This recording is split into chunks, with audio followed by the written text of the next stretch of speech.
Halo, Assalamualaikum. Ketemu lagi pada channel Widya Novitasari. Pasti kita akan belajar tentang matematika kalau kalian ketemu dengan channel Widya ini ya. Oke, pada kesempatan ini kita akan belajar tentang sudut. Nah, khususnya akan membahas hubungan antar sudut jika dua garis sejajar dipotong oleh garis lain. Nah, apa sih ini? Oke, kita akan bahas satu persatu. Sebelum kita bahas, jangan lupa klik like, komen, dan subscribe. Bunyikan juga loncengnya. Oke, mulai ya. Kita belajar. Apabila ada dua garis sejajar, kemudian dipotong oleh garis lain, maka kita akan mendapatkan beberapa sudut. Kalau di gambar ini kita akan mendapatkan 8 sudut, ya. Nah, di antara sudut-sudut itu dia punya hubungan. Dan hubungan itu apa saja? Di sini nanti akan ada 5 bahasan sudut ini ya, sudut yang terjadi apabila dua garis sejajar dipotong oleh garis lain. Yang pertama yaitu sudut sehadap. Sudut sehadap itu yaitu sudut yang mempunyai posisi yang sama serta besarnya juga sama. Nah, di sini tadi ya, contohnya itu sudut A dan sudut P. Ini ya, sudut A dan sudut P. Posisinya ini ada di sebelah kiri garis yang memotong garis sejajar. Nah, kemudian sebentar, sebelumnya garis sejajarnya itu yang mana? Ini yang garis sejajarnya ya. Nah, ini garis sejajar, kemudian dipotong oleh garis ini. Oke, sehingga terbentuk 8 sudut, yaitu ada di sini ada sudut A, B, C, D dan sudut P, Q, R, S. Pada 8 sudut ini ada beberapa yang mempunyai hubungan. Apa saja? Ini dia. Yang pertama sudut sehadap. Sehadap berarti kan menghadap ke arah yang sama. Dia mempunyai posisi yang sama. Apabila ada sudut yang sehadap, maka besarnya itu juga sama. Di sini mana sih yang sehadap? Nah, di sini ada sudut A. Ini ya, sudut A. Sudut A ini menghadap ke kiri atas. Ini kan menghadap ke kiri atas. Kita cari pasangannya yang juga ke sana menghadapnya, yaitu sudut P. Sama dia posisinya, menghadap ke arah yang sama juga. Nah, sehingga sudut A itu besarnya sama dengan sudut P. Kemudian kalau sudut B ini menghadap ke kanan atas. Nah, kan? Ini posisinya sama dengan sudut Q. Sudut Q ini juga ke kanan atas menghadapnya, sehingga sudut B dan sudut Q ini sama besar. Kalau sudut C, ini sudut C ya. Sudut C ini menghadap ke kanan bawah. Di sini sudut R yang menghadap ke kanan bawah, maka besarnya sudut C itu sama dengan sudut R. Yang keempat, sudut D. Nah, ini sudut D. Sudut D ini menghadap ke kiri bawah, itu sama dengan sudut S. Nah, sudut S ini juga menghadap ke kiri bawah, sehingga sudut D itu sama dengan sudut S, ya. Nah, di sini selain sudut sehadap juga masih ada lagi, yaitu sudut dalam berseberangan dan luar berseberangan. Nah, sudut dalam berseberangan itu kalau dia dikatakan dalam, berarti dia ada di dalam atau di antara garis sejajar. Ini ya, berarti ada sudut CD dan PQ. Ini yang namanya dalam. Dia ada terletak di dalam. Yang disebut berseberangan itu dia saling berseberangan letaknya. Jadi kalau sudut C ini berseberangan dengan sudut P dan besarnya sama. Sudut C sama dengan sudut P. Kemudian kalau sudut D ini dalam berseberangan dengan sudut Q, ya, besarnya sama. Sekarang kalau luar berseberangan, berarti dia terletak di luarnya garis sejajar, yaitu sudut A ini ya. sudut A ini berseberangan dengan sudut R.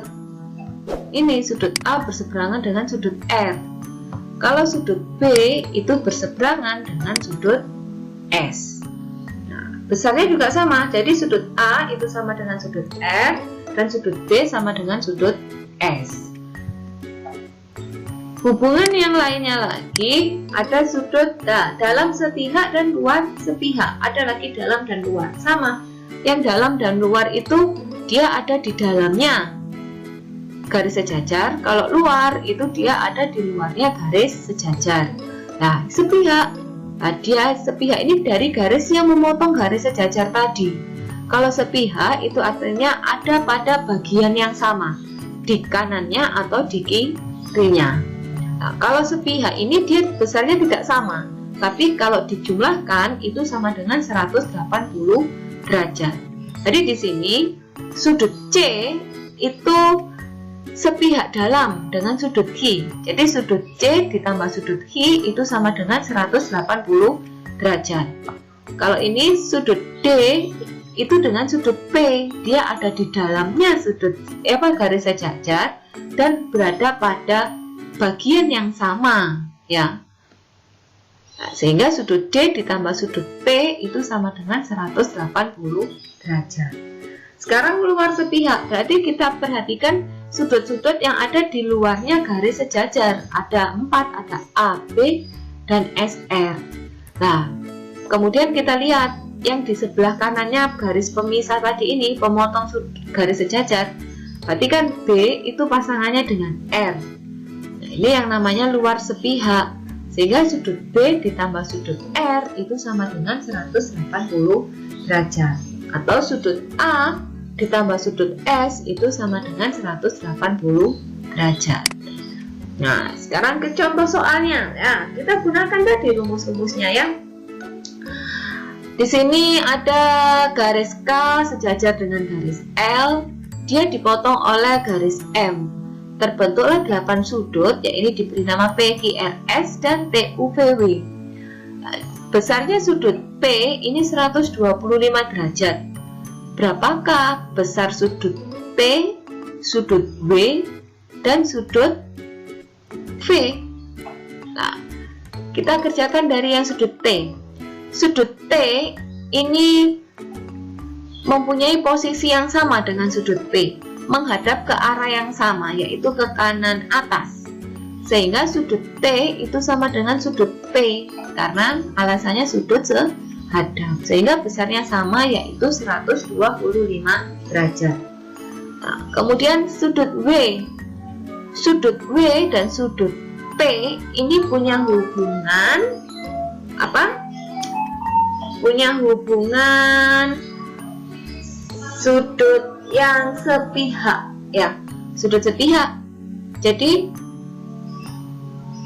sepihaknya dalam apa luar? Ayo, kalau seperti ini, karena dia sudut P dan W ini ada di luarnya garis yang sejajar, maka dia disebut luar sepihak. Nah, dia tapi berada pada bagian yang sama, yaitu di sebelah kanannya garis M ini, maka dia disebut luar sepihak.